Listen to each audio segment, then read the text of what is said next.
Nabi yang memiliki keistimewaan dari Allah, yang diberi umur yang panjang adalah Nabi Khidir.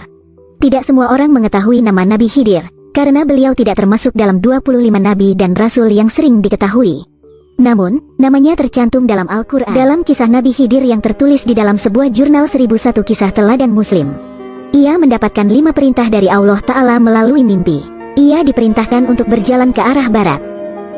Di dalam perjalanannya ke barat, Allah Ta'ala memberikan perintah untuk melakukan 5 hal terkait peristiwa yang akan ditemui sepanjang perjalanan.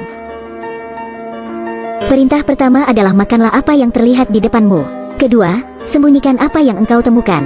Ketiga, terimalah apa yang datang kepadamu. Keempat, jangan kecewakan yang datang kepadamu. Kelima, larilah engkau dari apa yang ditemui. Karena itu merupakan perintah langsung dari Allah, tanpa berpikir panjang, maka keesokan harinya Nabi Khidir alaihi salam melaksanakannya. Ia kemudian berjalan ke arah barat. Dalam perjalanannya yang cukup panjang tersebut, Nabi Khidir bertemu dengan sebuah bukit. Namun, ia kemudian merasa bingung karena perintah pertama dari Allah adalah makanlah apa yang engkau temui. Akhirnya beliau berkata, aku diperintahkan untuk memakan apa yang aku temui, tapi ini sungguh mustahil untuk memakan bukit. Hingga pada akhirnya beliau mendekati bukit tersebut. Namun ternyata Allah berkehendak lain, terjadinya sebuah keajaiban. Bukit yang tadinya besar tersebut mengecil hingga terlihat seperti roti. Kemudian ia pun segera mengambilnya dengan tangan dan memakannya. Alhamdulillah, aku telah berhasil melakukan perintah pertama. Mudah-mudahan Allah Ta'ala memudahkan bagiku untuk menerima pelajaran yang tersirat di dalamnya, ujar Nabi Khidir alaihi salam, lalu melanjutkan perjalanan. Setelah itu, di tengah perjalanan dirinya kembali bertemu dengan mangkuk berbentuk emas. Sesuai dengan perintah kedua, yakni untuk menyembunyikan apa yang ditemui, maka Nabi Khidir sesegera mungkin menggali tanah untuk menyembunyikan mangkuk emas tersebut. Namun ternyata, sebuah keanehan kembali terjadi. Mangkuk emas yang tadi ditanam tersebut bisa bergerak dan keluar dari tanah seperti sedia kala, bahkan hal ini terjadi beberapa kali. Nabi Khidir alaihi salam tidak menghiraukan mangkuk emas tersebut. Beliau kembali melanjutkan perjalanannya. Ketika itu ada seekor burung kecil yang datang menghampirinya, ia dikejar oleh seekor elang. Nabi Khidir teringat dengan pesan Allah yang ketiga yaitu, terimalah apa yang datang padamu.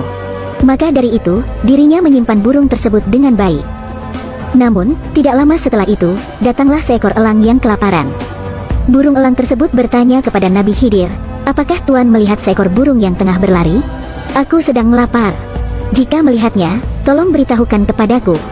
Teringat akan pesan yang keempat yaitu jangan kecewakan yang datang kepadamu, penuhi hajatnya. Hal inilah yang membuat dirinya merasa kebingungan, sebab di satu sisi dirinya kasihan jika harus melepaskan burung kecil untuk jadi santapan elang. Akhirnya Nabi Khidir mendapatkan ide, yaitu membuat sebuah kesepakatan dengan burung kecil dan juga elang. Ia hendak memotong bagian tubuh burung kecil, sebagiannya diberikan kepada elang, keduanya pun sepakat. Beliau memberikan potongan kecil tersebut kepada elang. Setelah menyantap makanannya, burung elang ini pun pergi. Kemudian burung kecil yang disembunyikan pun akhirnya dilepaskan. Nabi Khidir kembali melanjutkan perjalanannya. Dia bertemu dengan seonggok bangkai, namun perintah kelima menyatakan bahwa dirinya harus meninggalkan apa yang ditemui. Akhirnya beliau bergegas untuk mencari tempat istirahat, dan pada malam harinya ia berdoa meminta petunjuk atas hikmah di balik 5 peristiwa yang sudah dialaminya tersebut. Dalam tidurnya ia kemudian bermimpi. Pertama, yang diperintahkan untuk dimakan itu, marah. Mula-mula terlihat besar, tapi jika bersabar, mengawasi dan menahannya maka kemarahan itu semakin kecil. Hikmah peristiwa yang kedua adalah mangkuk emas merupakan perlambang kebaikan. Meski disembunyikan seperti apapun, dia akan tetap terlihat. Ketiga, burung kecil merupakan perlambang amanah yang harus diterima dan jangan dikhianati. Keempat, jika ada orang yang datang menyampaikan keperluan, berikanlah meski engkau membutuhkannya. Dan hikmah perintah kelima adalah bau yang busuk itu merupakan gibah atau menceritakan keburukan seseorang sehingga harus ditinggalkan.